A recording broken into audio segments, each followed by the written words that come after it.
Hello, everybody. Welcome to another episode of the Capital Gains Tax Solutions podcast, where we believe most high net worth individuals and those who help them, they really struggle with clarifying their capital gains tax deferral options, and not having a clear plan is the enemy. Using a proven tax deferral strategy, such as the Deferred Sales Trust, is an amazing way for you to create and preserve more wealth, exit highly appreciated assets, defer millions of dollars of capital gains tax.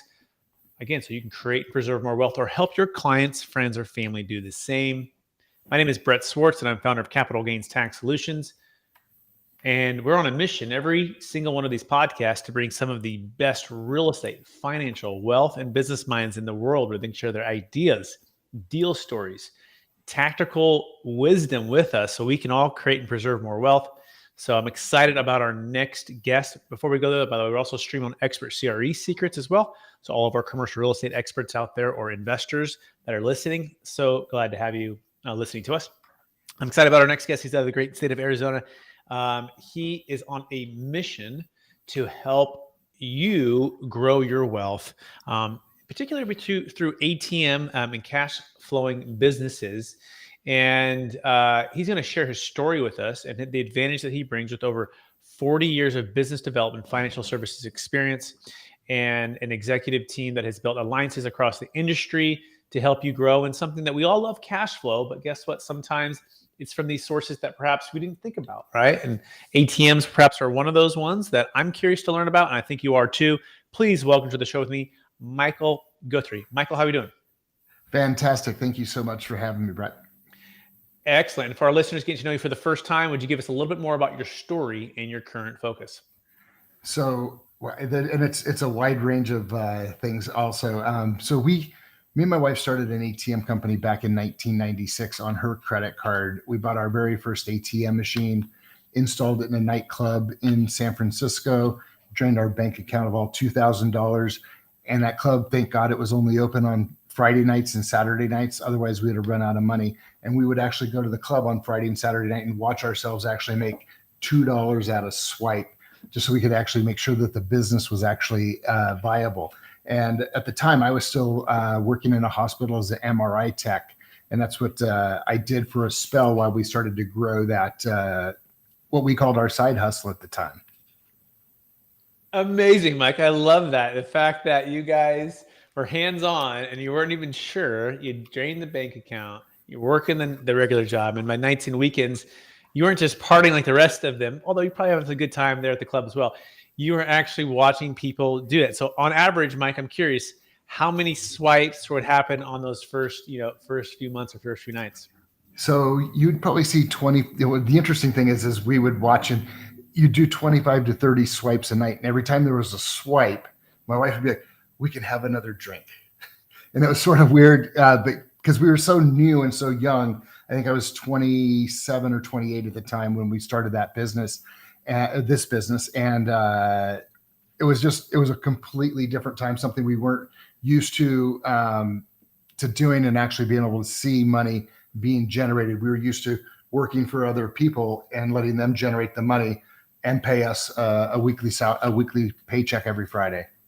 Yeah, that is so cool. Yeah, it's very tangible, right? When you see it live right there and you're having a good time and you're having a few drinks. Very cool, Mike. Before we dive into our topic at hand, which is building an ATM cash flow business, I want to take one other step back, Mike. I believe we've all been given certain gifts in this life, and these gifts have been given to us to be a blessing and help to others. So I'm curious, what would you say the one or two strengths that you believe you were given, and how does that help how you help and bless people today? I think one of the gifts I was given is I'm not afraid to talk to anybody about anything. So for me, connecting people and creating relationships has been the biggest. It's the biggest barrier of entry for most people, because they're afraid to actually go and have a conversation with somebody they have no idea who they are or whether they're even interested in what you're bringing to the table. And my thing is, you have to go through everybody. And everybody could be a no to get to your yeses. So for me, the more contacts I can make and the more relationships I can form and forge, the better off I'm going to be long-term. Whether or not we do something today, maybe we do something in 2 weeks, or maybe we just become friends and have a barbecue. But creating those relationships is the biggest thing, that gift that I have that I bring to the table for most, I love it. for most of my life. That's great. That's great. Not afraid to talk to anyone about anything, and building relationships makes sense. Now let's dive into the topic at hand, which is building an ATM cash flow business. By the way, if you want to start right now and take action, if you already like what Mike is saying, go to cypressadvantage.com. That's cypressadvantage.com. So Mike, what's the number one secret to building an ATM cash flow business? I think it's the same thing within any business. It is customer service, because I think anybody can sell you a ATM or they could sell you a car, but it's what happens after the sale that really matters. You want to make sure that you're taking care of their cash, because they're trusting you when they put their cash in that machine that you're going to make sure it gets back to their bank account on a daily or monthly basis, depending on how they decide to set up their operation. So you're building trust, and your word is your bond. And it doesn't matter if you have a contract or not, your word and you doing what you say you're going to do on a day in and day out basis, that's what actually helps really start to grow the business. And that's been one of our biggest pieces of our success is the more we've done well for others, the more they introduce us to more people. Excellent. So customer service, delivering on what you said you were going to do, regardless if it's in the contract or not, basically living up to what the expectations have been set. I think that's what I'm hearing between the lines there. And Yep. then the folks that they're trusting that what they put into the machine, what they put into the business is going to actually come back to their bank account with a return, right? And is that a fair summary? That is a very fair summary. Okay, excellent. Mike, what is the number two secret to building an ATM cash flow business? Tenacity. You have got to get out there and actually do it. This is not a job that you can do sitting behind a desk. You have to get in front of people face to face, share your offering, and show how it's going to actually be profitable for the place you're going to put the machine into, so that they understand this isn't just about you getting a commission off a one-off sale. It's about you creating a relationship and helping them grow their business. One machine at a time. For them, it's one more ancillary service that they can add to their already large book of business. 90% of our clients are convenience stores / gas stations, and they have so many different vendors. They don't want to be dealing with every vendor, but if they know that you'll come in, you'll place the ATM machine, you'll take care of it, and they get a paycheck at the end of every month without hassle, you've actually created a profit center inside their business to help them continue to grow what they're doing. So I believe just ensuring that you're bringing a solution to a business and not another issue. Excellent. So number two secret is tenacity. You have to get in front of people. You have to show the offering. You have to show them what's in it for them, how it's going to be profitable for them, how it's going to grow their business, how it's going to be a long-term turnkey without hassle or a little hassle. You get their check. Not going to be bothering them. It's not going to take them a distraction for them. Is that a fair summary to secret number two? 100%. All right. And so we have secret number one is customer service. And then secret number two is the tenacity to, I guess, maybe even execute on that customer service. What is secret number three, Mike, when it comes to building an ATM cash flow business? Oh, that's a great one. Making sure the machine that you sell them is operable. And if it's not operable, that you're available to either repair it, troubleshoot it, to ensure that it has the maximum uptime. The last thing you want is a machine in there with an error code on the screen, and the customer comes up to it to use it, and they want to pay you $2, $3, $4 a transaction, and it's out of service. So secret number three is making sure the machines are operable and they have the maximum uptime. Maximum uptime, which means, I guess, just the ability to transact, right? Versus just, people Absolutely walking away and then your $2 is gone forever, right? So you want to make sure that it's up and operating. How do you find, especially in this economy right now, right? Maybe good technicians, even, workers, perhaps that's a challenge for you or others, right? But how do you found the ability to make sure you can call and have somebody, fix it quickly? Back when we started this business in 1996, 97, there were no technicians. you were the technician. So if you had we started a route in the Bay Area of California, I couldn't be in San Francisco and Sacramento and San Jose in the exact same day. So you started to learn efficiencies on walking your merchant through actually fixing it. So you didn't, and then once the industry started to bloom, if you will, or mature, technicians started popping up all over the place, and they would solicit you for business, which was even better, because when we would train somebody and then they would leave to go start their own business, now we were training another person. But we decided literally about 10 years into the business, we would outsource all of our service to companies that specialize in the service, and we'd give them a guaranteed monthly income regarding servicing ATM machines, so that they would prioritize our stuff. That way customers were always happy, because nothing's worse than Friday night at like 6 o'clock when it's the maximum transaction time. Your machine goes down and you don't get a technician until Monday, like the national companies would provide. That's the kind of service they did.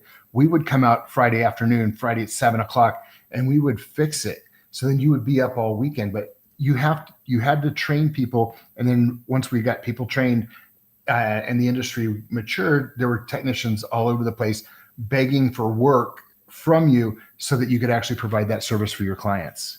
Okay, now let's get tactical. So we talked about the 3 secrets to building an ATM cash flow business. Now I guess maybe let's get behind the numbers here a little bit more, right? So in general, someone has, $1 million, right? They just sold a business, they just sold a piece of real estate, they're refinancing their house because they want to get entrepreneurial, and they're like, okay, I'm looking at real estate, I'm looking at crypto, I'm looking at stocks, or I'm looking at this ATM business with Michael.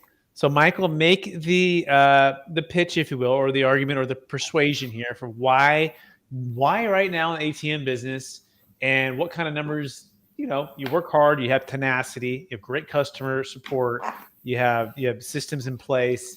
Why ATMs? What kind of returns are we looking at? That's the $1 million question. If you put an ATM machine in a convenience store or a gas station, you can probably figure you're going to do 300 to 400 transactions a month. Margins have got a little slimmer, so the merchant, the owner of that store, if you place the machine, is probably going to want anywhere from 30 to 50% of the surcharge revenue generated at that machine. So say you're charging, like mine are charging $3.99. So just say $4 times 400 transactions, that's $1,600 a month. 50% of that's $8. So you're giving away $800. And then you have your time, you have your cost of cash, and you have your insurance that's going to come out of that $800 of revenue that you have. So at the end of the day, one location will probably make you $300 to $400 a month. But think about it this way: the machines are only costing you $2,200. So if you're making $400, the machine's $2,200. It takes you about 5.5 months to pay off that piece of equipment, and then it's nothing but cash flow and positive cash flow there going forward on a per machine basis. So 99% of your revenue depends on where you place the ATM. If you place the machine in a store like a nail salon, for instance, that's going to do maybe 100 transactions a month, maybe the economics between you and the merchant aren't going to be the same. But then again, you don't have the amount of cash outlay for loading the ATM because it's got a less of a volume. But it's all about it. It's like anything in real estate. It's location, location, location. Okay, great. Let me make sure I caught that, because that was a lot and that was great. I love how you packed all that content in here.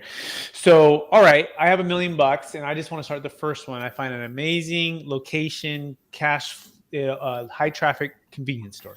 And let's just say it does 400 transactions per month at $4 is the surcharge, right? That's $1,600, but I got to give maybe 50% of it away to the owner of the property or whoever's leasing it out. So now my $1,600, right? 4 times 400 is $1,600, cuts in half to $800. Of that, I got to pay for my time, the insurance, the maintenance, whatever it might be. And so I'm maybe netting $300 for that machine. And that's when you say, well, it costs you $2,200. So we take the $2,200 and divide that by 5.5. That's essentially going to pay off the machine. Go ahead, Mike. You want to add to that? Correct. That was about a $400 a month net profit. Okay, $400. Okay, so a little bit higher. So about $400 net profit on 800. So about 50% is expenses and insurance and taxes or whatever else, right? So my net 400. Then I'm gonna take the 2,200 divided by the 400. It's about 5.5 or so, right? That makes sense. And now the machine's paid off, and now that baby is cash flowing $400 a month. And so do the math. I do that 5 times, right? Now was Yep. that the $2K a month? Is that right? Correct. Yeah, $2K a month. Okay. All right. On 5 machines. Now, yeah, and then I'll do that 10 of those, then that's $4K a month. I think I did the math right? Yep. And then yeah, so that's the idea. Is that a fair summary so far? That is fair summary, because then if with 10 units, you're into those units about what, $25,000, and you're making $4K a month. That's a fairly decent return on your capital. Absolutely. Now, how long does the average machine last in a lifetime? Well, they amortize them over a 5-year period. I've been doing this 27 years, and we still have machines that have been in the ground for a little over 15 years. So most of these units don't break down. That's the beauty of it. The average service call per ATM machine across our portfolio, and we have a little over 8,000 units out there, is less than 1 service call per year. And you're going to know right out of the gate when you install it if there's an issue. Most service issues are created by a machine being dropped or not installed correctly, or taken out of the box correctly, and they've dropped the machine. So you're going to have a service call in the first 30 to 90 days. Other than that, those machines are fairly bulletproof, and they run forever. Wow, we're talking with... That's been my experience. Yeah, absolutely. We're talking with Michael Guthrie, CypressAdvantage.com. That's CYPRESS Advantage.com, CypressAdvantage.com, building an ATM cash flow business. Fascinating, Mike. Fascinating. Now, what percentage of this do you feel like once you've got your, let's say, a year or 2 years in the business, you've got 10 to 20 of these units, you understand the maintenance, you understand the placement, you understand the service technicians to get out there. You can service it yourself. Probably want to do this all yourself. But essentially, you've got 2 years of hustle and tenacity, right? Perhaps at that point, am I able to be passive, or is that just a fantasy for this ATM business? Like, how passive can I really be? Depends on how active you want to be. The more active you are in the business, the more profitable you can be, and the more inactive, or say you hire people to do your cash loading for you, you just have to factor that into your expense. So maybe you're not making $400 a month per machine, maybe you're only making $300, but then you already have somebody else doing all the work. So then you can truly turn this into a passive run business. I personally, for the last 10 years, have not really loaded any ATMs. I'm more passive, and based on the amount of business that we have out there, our phone rings on a regular basis, and we get accounts added every single week, and we're not even leaving our desk at this point. It's all word of mouth and a wonderful customer service. Excellent. So you really have made it into a passive machine for you. Now I'm wondering. Now let's transition to the phase of capital gains tax solutions, right? Someone might listen to this and might say, I may or may not want to be the ATM business, but they might be thinking, well, maybe I want to sell my business. Maybe I've gotten to the point where it's truly a business where I can step away, someone could buy it and buy the entire portfolio, right? And you're selling the entity. Now you're faced with maybe some capital gains tax, right? And let's say you're selling the business for $10 million as a whole, and you're about to pay $2, $3, $4, $5 million of tax. I'm curious, Mike, what have you found, or what strategies have you looked at to be able to defer that capital gains tax? And what would that mean to you if you could, sell and defer the tax and even reinvest in another ATM business or other real estate or other things that you might want to do? It's funny you say that. About 4 years ago, we started investing in multifamily real estate for a tax shelter. And we've taken me off of the payroll at the ATM company, and I became the real estate professional by investing in multifamily real estate, taking the depreciation for myself as a real estate professional, offsetting my wife's active income from the ATM company. So we've actually implemented that strategy quite readily, and it's worked out pretty well. I haven't paid federal income tax for 3 years. And we'll see when we get down the road of exiting the ATM company if that's if that alternative opportunity is still there, if there's other things I need to be doing to offset the capital gains of the sale. So well said. And by the way, that is brilliant, Mike. And if you didn't catch all of that, rewind that again. Some key facts there, okay? And when Mike's saying real estate professional, he doesn't necessarily mean he's selling real estate or he's a real estate licensed or anything like that. What it means is he's basically spending the majority of his time, at least 750 hours. There's a couple different things, but 750 hours is the minimum, and it's not on a payroll somewhere else. That opens up a window for him to become a real estate professional. But his wife is still working in the ATM business, right? And they have regular income coming from that. But because they're filing jointly, check with your CPA, he's able to depreciate the real estate that they bought. And that depreciation not only helps with the cash flow to offset on the real estate they own, but also the cash flow that they're making actively, or that she's making actively right there. It is such a beautiful thing. By the way, you have bonus depreciation this year at 80%, 100% last year. So if you have assets to depreciate, you want to consider, at least if you're holding for the next 3 to 5 years. If you're selling anytime between 1 and 3 years, don't do that because it can come back and bite you. But if you're going to be holding for probably 3+ years, consider a cost segregation study, consider a real estate professional status, check with your CPA. Amazing, amazing stuff. If you want any help with that, you can go to capitalgainstaxsolutions.com. We have all the contacts and opportunities to help you with that. Now, Mike, I want to talk about the capital gains tax. This is the next part, right? When you depreciate, eventually you go to zero, right? You go to zero. So you're depreciating those assets, and eventually, when they go to zero, there's no more depreciation to offset over here, right? So guess what? We have a way to defer the capital gains tax on the sale of the business or the real estate. And then when you put it into this trust, you can defer the tax, but then you can reinvest the proceeds, all tax deferred, into a new LLC that can reset your depreciation schedule, all tax deferred. Okay. So we call this the tax flow game. You have the tax flow game, not just the cash flow, it's about tax flow.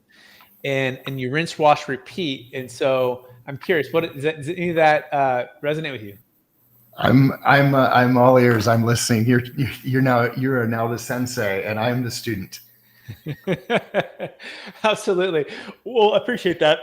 You go to capitalgainstaxsolutions.com. Anyone who wants to learn about that. But essentially, you have a business, primary home, investment real estate. We can eliminate the need for the 1031 exchange. We can move funds outside the taxable estate. You can diversify your wealth using something called a deferred sales trust. And we started out in real estate at a young age in the Bay Area, building houses with my mom and my dad, and we found that the 1031 wasn't always your friend, right? It could be your friend for a long time, but sometimes you have a low depreciation schedule, you have too much debt, you don't have enough liquidity, you have too much active time, and you want to be either retire or just diversify or just wait until an opportunity makes sense for you. And so what we offer is something called a deferred sales trust. Go to capitalgainstaxsolutions.com. It's kind of like the Netflix to the old Blockbuster that you're used to with the 1031. It's really, really amazing. Over close to 30-year track record now. Check it out, capitalgainstaxsolutions.com. That being said, Mike, are you ready for the lightning round? I am ready for whatever you got coming for me. All right, here we go. Knowing what you know now, if you could go back to your 25-year-old self, what's the one golden nugget you make sure to tell yourself to do? I would have gone a lot harder, faster in the ATM space and gathered up more real estate. And when I say real estate, more 2 by 2 square feet of ATM real estate a lot faster. We did it slow and grow, and that worked out really well for us. We didn't take on any investors, but I would have worked harder to gather more real estate quicker. Excellent. Question number 2, if you could go back, what's the number one book you've recommended or gifted the most in the past year? Think and Grow Rich. Great book. Timeless. Question number 3, what are you most curious about right now? Where we're heading with the interest rates. That's probably one of the biggest things that keeps me up, because I'm in a lot of multifamily opportunities, and when the interest rate varies, that's going to affect whether or not we're going to continue buying or if we're going to continue holding stuff off to the side.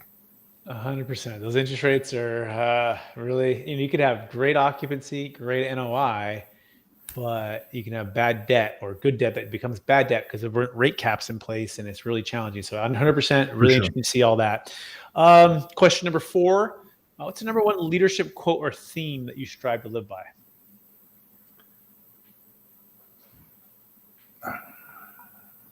That's a good one. I don't. Can you repeat that one more time? Yeah, the number one leadership quote or theme that you strive to live by.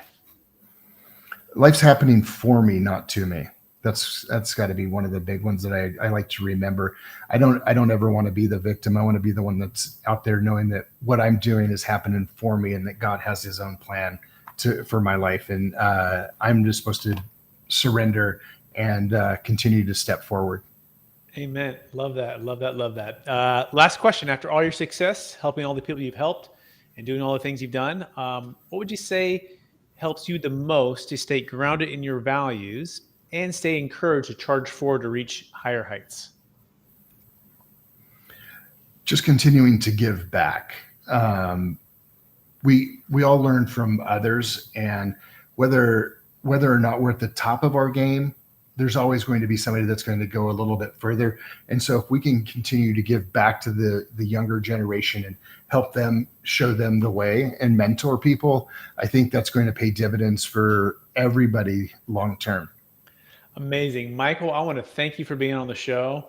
I want to thank you for sharing so much wisdom with us. I want to encourage you to keep using the gifts you've been given, to not be afraid to talk to anybody about anything, right? And to be kind, loving, and build long-term relationships and make an impact for the next generation, to build wealth.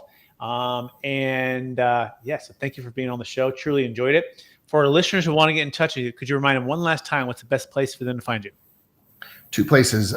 You can go to my website at cypressadvantage.com, or you can, if you want to just reach out directly to me, my saying for 2023 is be available. So I'm available. And my cell phone number is 509-270-6701. Again, 509-270-6701. Shoot me a text. Let's jump on a call. Happy to help anyone. Amazing. Thank you, Michael, so much. I also want to thank our listeners for listening to another episode of the Capital Gains Tax Solutions podcast, also streaming on expert CRE seekers as well, where we believe most high net worth individuals and those who help them, they struggle with clarifying their capital gains tax deferral options. Not having a clear plan is the enemy, and using a proven tax deferral strategy such as the Deferred Sales Trust or connecting and growing an ATM business is an amazing way for you to create and preserve more wealth. You can go to capitalgainstaxsolutions.com to learn more about how to effectively exit your highly appreciated business, real estate, crypto, stock, really any asset that has $1 million gain and $1 million net proceeds. And you can start to build a plan with us right now. We're happy to work with you. Check out our free ebook there as a gift. And if you want to take even a next step, you can check out our new book that just came out. It's on Amazon. It's called Building a Capital Gains Tax Exit Plan. I hit #1 bestseller. Really proud about that. We have some amazing people like Kevin Harrington from Shark Tank in the book, and a number of other multifamily syndicators and operators, financial advisors. Really, really smart, cool people. I got a couple chapters as well I think you'll enjoy, but you can learn all about how to build a capital gains tax exit plan. Thanks so much for watching, everybody, or listening to this podcast, and we will talk